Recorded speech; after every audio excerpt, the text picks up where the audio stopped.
Did you know that the Oracle of Delphi was believed to be the literal mouthpiece of the gods?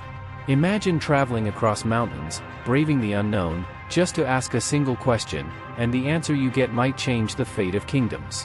But what if I told you, the oracle's answers weren't always clear? In fact, sometimes, they were dangerously misleading. What secrets did the oracle truly guard? Was it divine prophecy, or clever manipulation? Stick with me, because we're about to journey into the heart of one of the most mysterious figures in Greek mythology, where gods whispered through smoke, and mortals listened with trembling hearts. In ancient Greece, oracles were seen as divine messengers, conduits between the mortal and the immortal. And none were more famous than the Oracle of Delphi, nestled high on the slopes of Mount Parnassus. Here, a woman known as the Pythia would enter a trance, often induced by mysterious vapors rising from the earth, and deliver cryptic messages believed to come straight from Apollo, the god of prophecy. But this wasn't just spiritual theatrics. Delphi was the spiritual epicenter of the Greek world. People came from all over, kings, warriors, philosophers, even commoners, all seeking guidance. Why?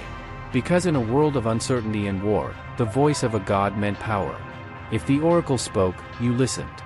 But here's the catch. The oracle didn't give straight answers.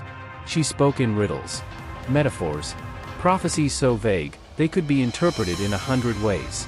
Take this for example. A king once asked if he should go to war. The oracle replied, "A great empire shall fall." Encouraging, right? But guess what? It was his empire that fell. The truth is, the oracle's guidance was a double-edged sword. Many left more confused than enlightened. Misinterpretations led to bad decisions, massive wars, even the collapse of empires. Seeking the oracle's wisdom was like playing with fire. You hoped it would light your path, but it could burn everything down. Let's step into the real world for a moment. The Oracle of Delphi wasn't just a myth. It was a fully functioning institution, supported by priests, attendants, and political power. The Pythia, always a woman over 50, would fast, bathe in the Castalian spring, then enter the inner sanctum of the Temple of Apollo. There, she'd sit on a tripod over a chasm that reportedly emitted vapors, possibly ethylene gas, which might explain her trance-like state. Priests interpreted her mutterings and delivered them to seekers. So technically, you never heard the oracle directly. And it wasn't free. Offerings, sometimes entire treasures, were given in exchange for a chance to ask a question.